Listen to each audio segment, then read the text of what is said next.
এই 36 বছর রাজনীতি জীবনে আমি 43টি মামলা খেয়েছি। আমার জীবন থেকে 6 বছর 8 মাস কারাগারে কাটিয়েছি। অসংখ্য বছর আমি ফেরারি ছিলাম। 90-এর গণ অভ্যুত্থানে যখন এই নরসিংদীতে তৎকালীন সভাপতি শামসুদ্দিন আহমেদ এরশাদ এবং সাধারণ সম্পাদক আমাদের রায়পুরের কৃতি সন্তান আব্দুল মিদার নেতৃত্বে সর্বশেষ মিছিল হয়েছে। আমরা ছিলাম 13 জন, তার মধ্যে আমি ছিলাম সর্বকনিষ্ঠ সদস্য। আন্দোলন সংগ্রাম করেছি, লড়াই করেছি, যুদ্ধ করেছি, কোনোদিন পালিয়ে যান রাজপথ থেকে।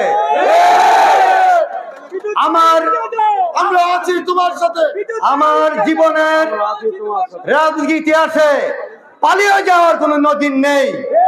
রাজনীতি কোনোদিন ফাঁকি দেয় নাই, রাজপথ থেকে পালিয়ে যায় নাই।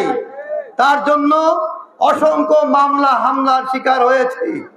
যে লন্ডন থেকে আমাকে মনোনয়ন দেওয়া হয়েছে, আমি মনোনয়ন নিয়ে এসেছি, আমার ঘোষণা এসেছে। এসব কথা বলে দলের মধ্যে বিভেদ সৃষ্টি করবেন না।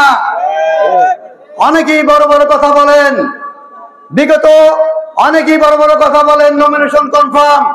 আমি বলতে চাই, আন্দোলন সংগ্রাম করেছেন, করেননি। এই ফেসিস্ট সরকারের বিরুদ্ধে আন্দোলন করতে গিয়ে 43 মামলার আসামি হয়েছি। আপনারা কিন্তু একটি মামলার আসামি হন নাই। তাহলে কি ধরে নিব আওয়ামী লীগের নেতারা আপনাদের বিয়াই লাগে? একটি দিনের জন্য গ্রেফতার হন নাই, কারণ কি? একটি দিনের জন্য কারাগারে যান নাই। আবার বলেন মনোনয়ন কনফার্ম। এসব কথা বলে দলের মধ্যে বিভেদ সৃষ্টি করবেন না।